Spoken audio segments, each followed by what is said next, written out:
노동자들의 삶의 질을 높이기 위해 최저임금보다 높게 책정되는 부산의 생활임금이 내년 처음으로 시간당 10,000원을 넘게 됩니다. 특히 중구는 부산 기초단체 중 최초로 10,000원이 넘는 생활임금을 확정했습니다. 특수학교를 설립하기 위해 금정산 자락 근린공원 용지 용도를 해제해달라는 부산대학교의 신청에 대해 부산시가 환경훼손 우려가 커 부적절하다며 조건부 반려했습니다. 상반기 크루즈를 타고 부산을 찾은 관광객은 93,000여 명으로 지난해 같은 기간보다 30.5% 증가했습니다. 부산항에 입항한 크루즈도 지난해 상반기 43차례에서 올해 58차례로 늘었습니다. 일본 전범기업 제품의 공공구매를 제한하는 조례에 대해 부산시와 교육청이 제의를 요구했습니다.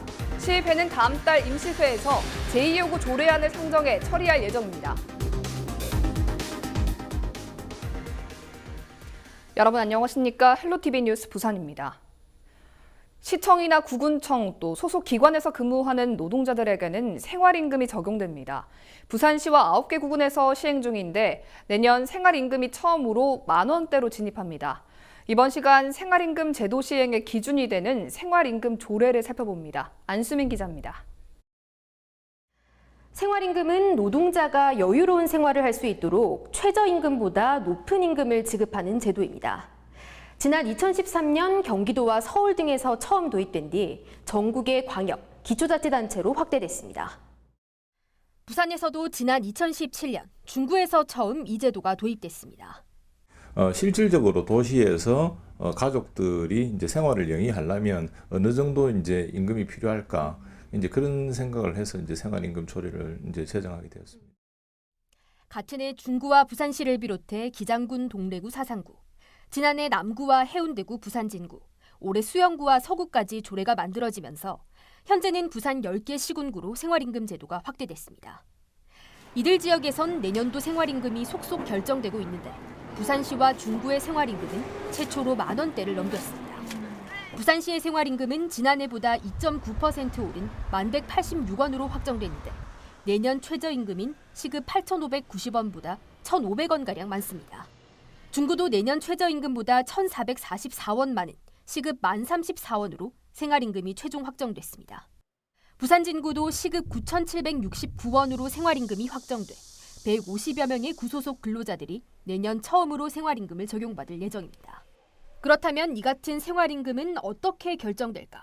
생활임금 조례가 제정된 각 자치단체에는 공무원과 의원, 전문가 등 5명에서 11명 이내로 구성된 생활임금위원회가 꾸려집니다. 위원회는 물가 상승률이나 최저임금법에 따라 고시되는 최저임금, 근로자 평균 가계지출 수준 등을 기준으로 생활임금 수준을 심의해 결정하게 됩니다. 하지만 생활임금 적용 대상은 여전히 한정적입니다. 각 지자체별로 조금씩 차이는 있지만 대다수가 지자체 소속 출자 출연기관 근로자나 지자체에 위탁받은 기관 및 업체 소속 근로자 등입니다. 최저임금을 이제 보완하는 게 이제 생활임금인데요. 궁극적으로는 생활임금 조례가 확산되는 것도 중요하지만 최종 목표는 생활임금 조례가 없어지는 게 이제 가장 중요하다고 봅니다. 동일 노동을 하면서 동일 임금을 받아가는 이제 그게 이제 궁극적인 목표인데요. 저는 당장에 이제 실현되기는 어렵겠지만 어떤 공공 부분에 일하는 노동자들도 똑같이 일을 하게 되면 똑같은 임금을 받고 그렇게 이제 생활을 할 수 있도록 하는 게 맞지 않냐 생각합니다. 부산시의 경우 지난해 기간제 노동자, 올해는 전액 12민간 위탁 사무수행 노동자까지 포함시키는 등 적용 범위를 확대해 나가고 있습니다. 조례 돋보기 안수민입니다. 특수학교를 설립하기 위해 금정산 자락 근린공원 용지 용도를 해제해달라는 부산대학교의 신청에 대해 부산시가 조건부 반려했습니다. 부산대는 지난 9일 부산시에 특수학교를 설립하기 위한 근린공원 일부 변경 신청서를 냈고 부산시는 학교 측이 신청한 부지가 환경 훼손 우려가 큰 만큼 특수학교 부지로는 부적절하다는 판단을 내린 것으로 알려졌습니다. 한편 지난 23일 부산대가 시민단체와 환경단체를 초청해 마련한 특수학교 설립 간담회에도 장애인단체와 환경단체가 의견 차이를 좁히지 못했습니다. 오래 비어있거나 버려진 주택을 방범초소로 바꾸는 방안이 추진됩니다. 부산경찰청은 재개발과 재건축 등으로 인해 빈집이나 버려진 집이 늘면서 범죄의 온상이 될 가능성이 커짐에 따라 지자체, 집주인 등과 협의해 방범시설이 부족한 지역의 빈집을 방범초소로 바꾸는 방안을 적극 추진할 계획입니다. 실제로 서구 남부민 이동에서는 10년째 비어있던 주택이 자율방범대 방범초소로 탈바꿈하기도 했습니다. 저출산 등으로 학생들이 줄어들면서 문을 닫는 학교도 점점 늘고 있는데요. 폐교된 학교 부지 활용에 지자체와 주민들은 적극적인 활용 방안을 제시하고 있지만 정작 책임을 맡고 있는 교육당국은 여전히 뒷짐을 지고 있습니다. 김윤정 기자입니다. 학생들이 줄면서 올해 2월 39의 마지막 졸업식을 끝으로 폐교된 사구 감정초등학교입니다. 폐교 이후 수개월째 방치되다 지난 8월부터 부산시립사도서관이 임시도서관으로 활용하고 있습니다. 폐교 1층과 3층 일부 등 건물 일부를 활용해 1,500여 건의 신관 위주의 도서 대출과 주민 강좌 프로그램을 운영하고 있습니다. 올해 폐교된 감정초등학교는 리모델링 공사가 진행되고 있는 사도서관이 내년 2월까지만 활용할 계획입니다. 부산시립 사도서관 기존 건물 리모델링 공사가 마무리되는 내년 3월이면 감정초등학교는 또다시 폐교로 남게 됩니다. 인근 감천문화마을 주민협의회는 매년 늘어나는 관광객들을 위한 체험시설 등 폐교 활용을 적극 주장하고 있는 상황입니다. 문화 쪽으로 같이 가면서 마을에서 여러 가지 할 수 있는 것들이 많이 있잖아요. 교육청하고 행정 쪽에서 어느 정도 길이 나야 저희들도. 관할 지역구인 사구청 측도 지난 6월 폐교 활용 방안에 대해 부산시 교육청에 의견을 제시했지만 아직 답변이 없는 상태입니다. 학생 교육 활동을 위한 체험 시설은 이런 부분에 저희들이 이제 포커스를 맞추는 부분이 많기 때문에 다 수용할 수 있는 내용도 있고 수용하기 어려운 내용도 있어서 이렇게 좀 어려움이 있습니다. 구체적인 건 내년도 돼야 나올 것 같습니다. 최근 10년간 학령 인구 감소로 폐교된 부산 지역 초중고등학교만 총 18곳. 폐교 활용 계획을 세워야 할 교육당국은 여전히 뒷짐만 지고 있습니다. 티브로드 뉴스 김윤정입니다. 김해 낙동강 레일파크는 사용이 중단된 철도시설을 관광시설로 바꿔 성공을 거둔 사례로 꼽히고 있습니다. 인근에 와인터널도 만들어져 발길이 꾸준히 이어지는 김해 대표 볼거리가 됐는데요. 이처럼 지금은 사용하지 않는 폐역사와 철도 관련 시설이 역사 문화 공간으로 하나둘 재탄생하고 있습니다. KTX 역사가 신설되면서 운영이 중단된 옛 진영역은 10년 만에 박물관으로 재탄생했습니다. 장보영 기자가 취재했습니다. 1905년 개통된 옛 진영역입니다. 경부선과 호남선을 잇는 경전선의 물류기점으로 100년의 역사를 가졌습니다. 한동안 김해의 핵심 교통시설로 인근 진영터미널과 함께 지역의 발전을 이끌었지만 지난 2010년 복선전철화로 철길 사용이 중단되면서 사람들의 발길은 끊겼습니다. 지난 10년 동안 문이 닫혀 있었던 이곳 진영역 일대가 철도 문화공간으로 재탄생했습니다. 폐쇄됐던 진영역은 철도 박물관으로 탈바꿈해 다음 달 개관을 앞두고 있습니다. 전국 두 번째 철도 박물관으로 진영역의 역사를 한눈에 볼 수 있도록 만든 디오라마와 기차를 몰아볼 수 있는 체험시설도 갖췄습니다. 또 주변 철길도 복원되고 기관차와 객실이 카페로 변신했습니다. 우음지대 비슷하게 쓰레기장, 안 그러면 불법 경작이라든가 이런 걸 했었는데 박물관을 보면서 옛날 이제 그 향수도 즐길 수 있고 참 좋은 현상이죠, 그것은. 김해시는 창원 경계에서 화포천까지 폐선부지 총 4.7km 구간을 문화 공간으로 복원하고 있습니다. 옛 진영역 주변 800m가 역사 공원으로 바뀌었고 나머지 구간은 도시숲으로 조성될 계획입니다. 생림과 한림면 일대 방치됐던 터널도 문화 공간으로 재단장하고 있습니다. 생림면 마사터널은 자전거 통행로가 됐고 현재 쌀 저장고로 사용되고 있는 김해터널도 문화 공간이 될 예정입니다. 과거에 1960년대에 조성했던 어떤 패턴을 이런 것들이 어떤 학생들한테나 또는 시민들한테 굉장히 학습 효과도 있고, 과거의 어떤 구조물 이런 걸 볼 수가 있는 부분이 있고, 또 김해시 전체로 봐서 굉장히 관광 자원화가 될 것이라고 그렇게 기대되고 있습니다. 10년 만에 새롭게 변신 중인 김해 폐선 부지들. 역사와 문화를 담은 공간으로 사람들의 눈길을 사로잡을 수 있을지 주목됩니다. 헬로티비 뉴스 장보영입니다. 부산시가 부산의 지역화폐 이름을 공모합니다. 부산시는 부산의 특색을 반영하고 시민들에게 사랑받을 수 있는 이름을 선정하기로 하고 26일부터 다음 달 7일까지 명칭 공모전을 진행합니다. 시 홈페이지에서 제안서 서식을 내려받아 작성한 뒤 이메일로 제출하면 되며 부산시는 사전 심사와 선호도 조사, 최종 심사 등을 거쳐 10월 21일 최종 선정된 명칭을 발표할 계획입니다. 올해 상반기 부산을 찾은 크루즈 관광객이 큰 폭으로 늘었습니다. 부산시 분석 결과 상반기 크루즈를 타고 부산을 찾은 관광객은 9만 3천여 명으로 지난해 같은 기간보다 30.5% 증가했습니다. 국가별로는 일본이 3만 2천여 명으로 가장 많았고 미국, 대만, 호주 등의 순이었습니다. 또 국내 크루즈 관광객은 7천여 명으로 조사됐습니다. 부산항에 입항한 크루즈선은 지난해 상반기 43차례였지만 올해는 58차례로 34.9% 늘었습니다. 중구청과 여객선사인 MS페리사가 중국 관광 활성화를 위한 업무 협약을 체결했습니다. MS페리사는 부산과 제주도를 오가는 자사 여객선에 중국 관광 자료를 상시 비치하고 중구민에 한해 평일과 공휴일 40%까지 여객 운임 할인 혜택을 주기로 했습니다.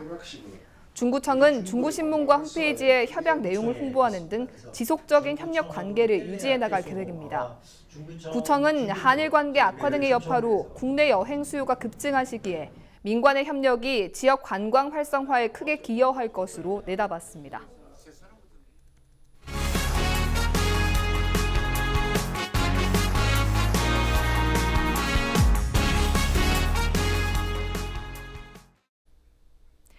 연제구 울타리 라이온스 클럽 회원들이 중심이 된 봉사단체가 지역 독거노인을 대상으로 수년째 급식 봉사를 이어오고 있습니다. 단순한 음식 나눔을 넘어 노인들 간 네트워크 형성에도 기여하고 있다고 합니다. 최현광 기자의 보도입니다. 매주 화요일이 되면 부산 동구 라이온스 회관은 분주합니다.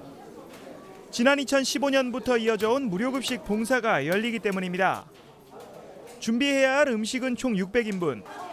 부산 지역 70세 이상 독거노인을 위해 시작한 행사 규모가 이젠 제법 커졌습니다. 같이 모이셔서 어르신들이 잡수시면은 또 음식도 맛있고 또 이야기도 나누시고 외로움도 덜하시고 그래서 여러 가지 그런 취지로 만들어졌습니다. 행사의 목적은 평소 끼니를 잘 챙겨 먹지 못하는 독거노인들이 모여 335 네트워크를 형성하도록 하는 데에 있습니다. 무엇보다 행사가 꾸준히 진행될 수 있는 건 회원들의 후원 덕분입니다. 회원들은 노인들의 말동무를 자처해 직접 손도 걷어붙였습니다. 식판에 한가득 담긴 음식들은 노인뿐 아니라 봉사자들의 마음도 따뜻하게 만듭니다. 맛있게 드시고 행복해하는 모습을 보면서 사랑을 이렇게 마음이 따뜻해지는 거 그런 걸 느끼고 참 보람되게 생각이 듭니다. 무엇보다 이런 나눔이 갖는 의미는 나눔 문화 확산에 있습니다. 라이온스 회원들은 이 순간에도 도움의 손길이 필요할지 모르는 또 다른 이웃들을 돕고자 하는 마음이 널리 퍼지길 바라봅니다. 봉사의 보람을 느끼면서 더 많은 것을 얻고 있는 것 같습니다. 이름으로 인해 가지고 어려운 이웃과 함께하자는 우리 라이온의 근본 취지가 실천하는 게 아닌가 생각해 봅니다. 부쩍 쌀쌀해진 날씨에 따뜻한 나눔 한 끼가 지역 전체를 훈훈하게 만들고 있습니다. HCN 뉴스 최현광입니다. 중구 평생학습관이 25일 문을 열었습니다. 용두산공원 입구에 들어선 중구 평생학습관은 연면적 498제곱미터, 지상 2층 규모로 다목적실과 강의실, 동아리실, 휴게실 등이 마련됐습니다. 중구는 100세 시대를 맞아 평생학습에 대한 구민들의 요구가 꾸준히 증가하고 있다며 거점시설 개관을 계기로 다양하고 지속적인 배움의 기회를 제공한다는 계획입니다. 지난 6일 부산시의회 임시회를 통과한 일본 전범기업 제품의 공공구매를 제한하는 조례에 대해 부산시와 교육청이 제의를 요구했습니다. 이 조례는 부산시장과 공공기관장이 일본 전범기업 제품을 공공구매하지 않도록 노력하고 이미 보유한 경우에는 인식표를 부착할 수 있도록 하는 내용을 담고 있습니다. 부산시는 조례 입법 취지는 공감하지만 정부가 세계무역기구에 제소했고 양국 간 경제협력과 교류에 미칠 영향 등을 고려해 시의회와 협의 후 제의를 결정했다고 밝혔습니다. 부산교육청도 24일 조례 제의를 요구했습니다. 시의회는 제의 요구서를 접수한 뒤 다음 달 열리는 281회 임시회에서 제의 요구 조례안을 상정할 예정인데 과반수 출석과 출석 의원 3분의 2 이상이 찬성하면 조례는 통과되며 그렇지 못할 경우 폐기됩니다. 부산지방고용노동청이 지난 6월부터 석 달 동안 불경지역 연구기관 10곳을 대상으로 수시 근로감독을 펼친 결과 노동법 위반상 56건이 적발됐다고 밝혔습니다. 위반 내용으로는 근로기준법 위반이 36건, 취업규칙 부적정 8건, 노사협의체 미개체 6건 등으로 나타났고 임금 체불 금액은 6억 3천만 원에 달했습니다. 부산고용노동청은 체불임금 청산, 비정규직 차별 등 법 위반 사항에 대해서는 개선을 지시했으며 사업주가 불응하면 형사 입건하는 등 엄정하게 처리할 계획입니다. 25일 오전 10시 50분쯤 부산 진구 문전교차로에서 신호 대기 중이던 차량에서 화재가 발생했습니다. 경찰에 따르면 서면에서 황령터널 방향으로 차를 몰고 가던 운전자 A씨가 신호에 걸려 기어를 중립에 놓고 브레이크를 밟는 순간 차량 보닛에서 화재가 발생했습니다. 불은 자연 진화됐으며 부산소방본부는 정확한 화재 원인을 조사 중입니다. 부산시 교육청이 부산 지역 8개 고등학교를 과학 중점 학교로 선정했습니다. 선정된 8개 교는 만덕고, 부산고, 부산국제외고, 부산장안고, 브니엘고, 삼성여고, 용인고, 해화여고로 3년 동안 과학, 수학, 정보 교과에서 총 교과 이수 단위의 45% 이상을 운영해야 합니다. 또 1학년 공통과정에서 연간 50시간 이상 과학 관련 체험 활동을 해야 합니다.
(9월 26일) 기상정보입니다. 26일 목요일 부산 지역 아침 최저 기온 20도, 낮 최고 기온 27도 예상됩니다. 오전에는 구름 많다가 오후부터 맑아지겠습니다. 전국 날씨입니다. 전국이 구름 많겠고요. 제주도는 차차 흐려져 오후부터 비가 내리겠습니다.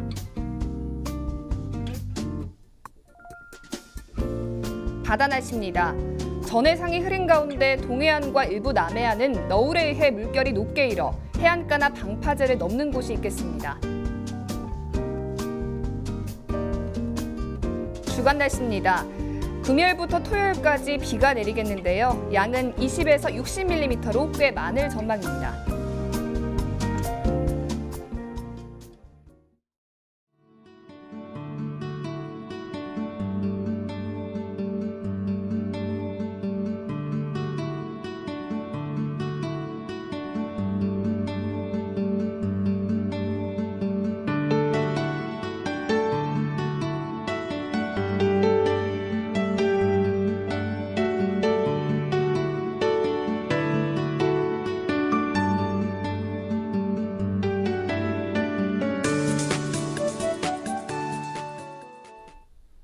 이상으로 뉴스를 마칩니다. 저희는 언제나 지역 주민 여러분 곁에 있겠습니다. 고맙습니다.